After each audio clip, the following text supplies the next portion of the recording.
मेलेज़मा और कोलेज़मा दोनों एक ही बीमारी के नाम हैं और ये मोस्टली प्रेग्नेंट वुमन में देखने को मिलती है, लेकिन ये ऑल एज ग्रुप में भी देखने को मिल जाती है। लेकिन ये बात सही है दोस्तों कि प्रेगनेंसी के बाद फीमेल्स में ये प्रॉब्लम ज़्यादा देखी जाती है। तो चलिए सबसे पहले जानते हैं मेलेज़मा होता क्यों है और फिर मैं आपको इसके लिए इसका इलाज भी बताऊँगा।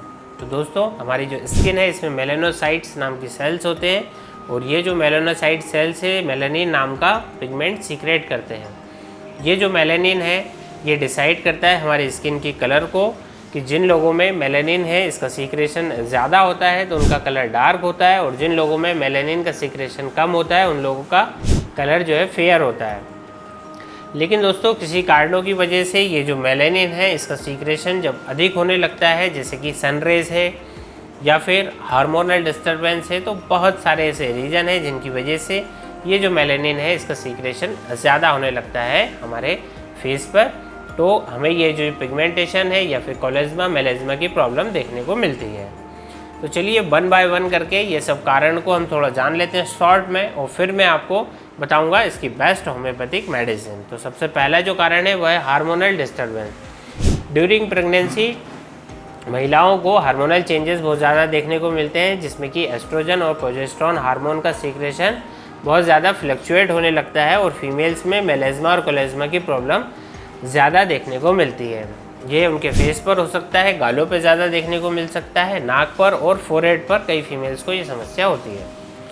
प्रेगनेंसी के 6वें और 8वें महीने में भी ये प्रॉब्लम ज़्यादा देखने को मिलती है, क्योंकि उस टाइम पर भी उनके हार्मोनल डिस्टर्बेंस ज़्यादा हो रहे होते हैं। नेक्स्ट कारण है दोस्तों कॉन्ट्रासेप्टिव पिल्स। जो महिलाएं ज़्यादा इसका इस्तेमाल करती हैं उन लोगों में इसका इस्तेमाल ज़्यादा करने के कारण उनके हार्मोन फ्लक्चुएट होते हैं, हार्मोन डिस्टर्ब हो जाते हैं, तो इस कंडीशन में भी उनको मेलेज़मा की समस्या होती है। या फिर कोई प्रेग्नेंट महिला है और एक्सपोजर टू सन ज़्यादा हो रहा है, सूर्य के प्रकाश में ज़्यादा जाने का काम हो रहा है, मार्केट जाने का काम हो रहा है या बाहर जॉब के लिए भी जाते हैं, तो यदि उस टाइम पे यदि वो फेस पे सनस्क्रीन लोशन नहीं लगाते हैं, फेस को अच्छे से कवर नहीं करते हैं, तो ये भी एक कारण बनता है उन महिलाओं को मेलेज़मा और कोलेज़मा डेवलप होने का। दोस्तों, अगला कारण है हाइपोथायराइडिज्म। तो जिन महिलाओं को हाइपोथायराइडिज्म की प्रॉब्लम होती है उनमें अक्सर ये प्रॉब्लम देखने को मिल जाती है। ऐसा ज़रूरी नहीं है कि हर हाइपोथायराइडिज्म की प्रॉब्लम जिन महिलाओं को है उनको ये समस्या देखने को मिले, लेकिन अक्सर ये प्रॉब्लम हमें देखने को मिल जाती है जिनको कि हाइपोथायराइडिज्म होता है, यानी कि उनका जो थायराइड हार्मोन है वो डिस्टर्ब रहता है, थायराइड हार्मोन का सीक्रेशन प्रॉपर नहीं हो पाता, तो उन लोगों में भी हार्मोनल डिस्टर्बेंस होने की वजह से मेलेज़मा की समस्या ज़्यादा देखी जाती है। अगला कारण है दोस्तों जेनेटिक फैक्टर। जेनेटिक फैक्टर भी बहुत ज़्यादा रिस्पॉन्सिबल इस तरह की कंडीशन के लिए, क्योंकि जिनकी फैमिली हिस्ट्री होती है, जिनके मम्मी पापा को या फिर फैमिली में किसी मेंबर को मेलेज़मा की समस्या होती है, तो अक्सर उनके बच्चों में ये समस्या देखने को हमें मिल जाती है। नेक्स्ट कारण है दोस्तों सन एक्सपोजर। यदि आप बहुत लंबे समय तक धूप में रहते हैं, बाहर जाकर आपको काम करना पड़ता है और एक्सपोजर टू सन आपका बहुत ज़्यादा है, बहुत देर तक आप सनलाइट में काम करते हैं, तो जिसकी वजह से आपको जो मेलानिन है बहुत ज़्यादा सीक्रेट होने लगता है और मेलेज़मा की प्रॉब्लम आपको देखने को मिलती है एक्सपोजर टू सन के कारण। दोस्तों, नेक्स्ट है स्ट्रेस। यदि आप बहुत ज़्यादा स्ट्रेस में रहते हैं, टेंशन में रहते हैं और फुल टाइम आप कुछ ना कुछ सोचते रहते हैं, टेंशन लगी रहती है आपको, तो उसमें भी आपको ये ज़्यादा समस्या देखने को मिल जाती है। नेक्स्ट है दोस्तों कि लिवर डिस्फंक्शन। लिवर का ठीक से काम नहीं करना, जिसका एक बहुत मेजर एक ये कारण होता है। जिन लोगों का डाइजेशन डिस्टर्ब रहता है, जिन लोगों का लिवर वीक रहता है, तो ये कारण होता है। चलिए, ये तो हो गए सब इसके कारण। अब हम जानते हैं कि होम्योपैथिक में कौन कौन सी ऐसी मेडिसिन है जो कि हमारी इस समस्या को ख़त्म करेंगी। तो इसमें कुछ मेडिसिन मैं ऐसी बता रहा हूँ जो कि आप सभी लोगों को लेना है, और उसके बाद में कुछ ऐसी मेडिसिन बताऊँगा जो कि according to cause and symptoms आपको लेना रहेगा। तो इस समस्या के लिए जो यूनिवर्सल होम्योपैथिक मेडिसिन है जो बेस्ट वर्क करती है वो है बर्बेरिस एक्वाफोलियम का मदर टिंचर और गुलाब जल।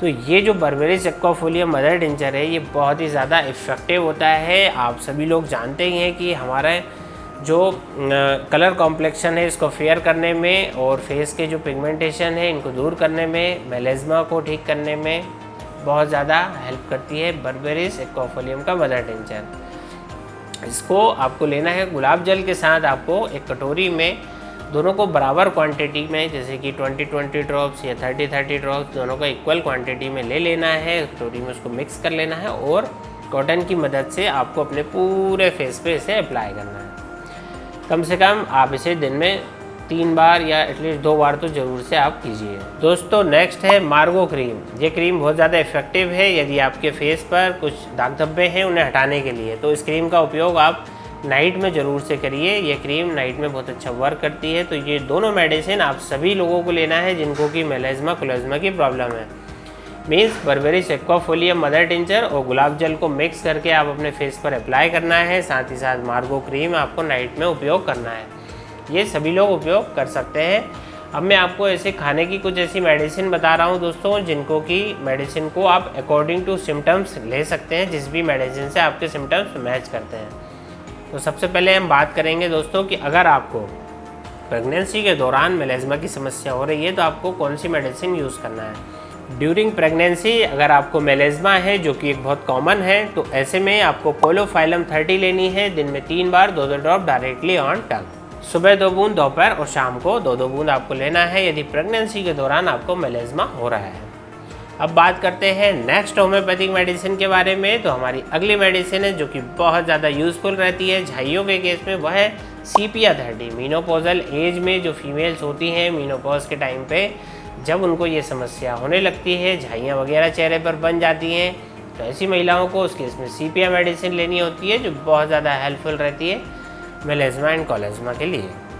इसी के साथ जिन फीमेल्स में हार्मोन डिस्टर्बेंस होने की वजह से ये समस्या देखने को मिलती है या फिर उनकी जेनेटिक हिस्ट्री भी होती है इस समस्या की, तो फिर जो है कि उसमें सीपिया 30 पोटेंसी में 2-2 ड्रॉप दिन में 3 बार ऐसी महिलाएं प्रयोग कर सकती हैं। नेक्स्ट मेडिसिन है दोस्तों कैलकेरिया कार्ब 30। ये उन फीमेल्स में बहुत ज़्यादा अच्छी मेडिसिन है जो कि जिनका कि शरीर है वो फैटी है, फ्लेवी है, चबी है, यानी कि मोटा है, थुलथुला, ऐसे शरीर वाली जो फीमेल्स हैं उनमें बहुत अच्छा काम करती है। साथ ही साथ जिनको कि हाइपोथायराइडिज्म की समस्या हो दोस्तों, जिसकी वजह से उनके जो हार्मोन है वो डिस्टर्ब हैं, उनके पीरियड इरेगुलर हैं और उनके चलते ये सब समस्याएं हैं। कैलकेरिया कार्ब मेडिसिन बहुत अच्छे से काम करती है, हार्मोन डिस्टर्बेंस को ठीक करती है, पीरियड्स को रेगुलर करती है, झाइयों की समस्या को दूर करती है।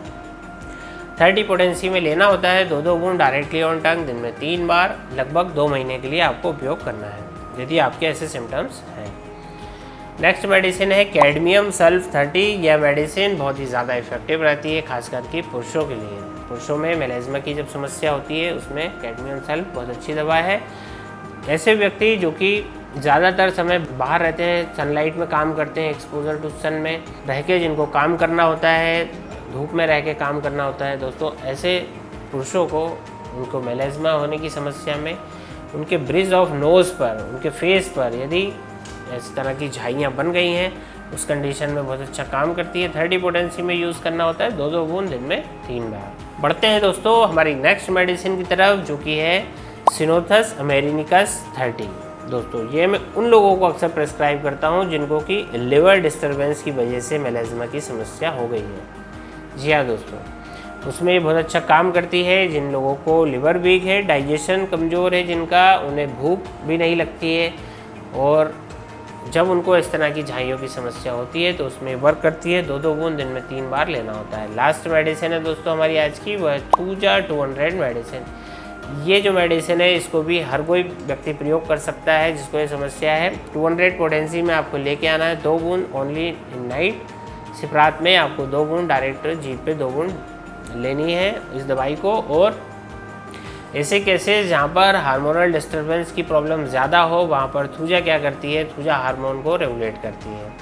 और बाकी जो मैंने मेडिसिन बताई हैं दोस्तों उसमें से बर्बेरिस एक्वाफोलियम जिसको कि गुलाब जल के साथ मिक्स करके यूज़ करना है और मार्गो क्रीम, ये 3 दवाइयाँ आपको रेगुलर यूज़ करनी है। हर कोई इसको यूज़ कर सकता है और जो बाकी मैंने दवाइयाँ बताई हैं उनको सिम्टम्स के हिसाब से आप ले सकते हैं अपने सिम्टम्स के अकॉर्डिंग। साथ ही साथ आपको अपने लाइफस्टाइल, अपनी डाइट पर भी ध्यान देना है दोस्तों। ग्रीन लीफी वेजिटेबल्स हैं, फ्रूट्स हैं, सलाद हैं, इनको आप ज़्यादा से ज़्यादा अपनी डाइट में शामिल कीजिए। ऑयली फ्राइड फूड जितने कम हो सके उतना कम से कम सेवन कीजिए दोस्तों। और अपनी लाइफस्टाइल में इस तरह के चेंजेस करके आप अपनी स्किन को हेल्दी बना सकते हैं। अब मैं अपनी बातों को देता हूँ विराम, और जाने से पहले दोस्तों इस चैनल को ज़रूर से सब्सक्राइब कर लें। मिलते हैं दोस्तों जल्दी नेक्स्ट वीडियो में। Thanks for watching.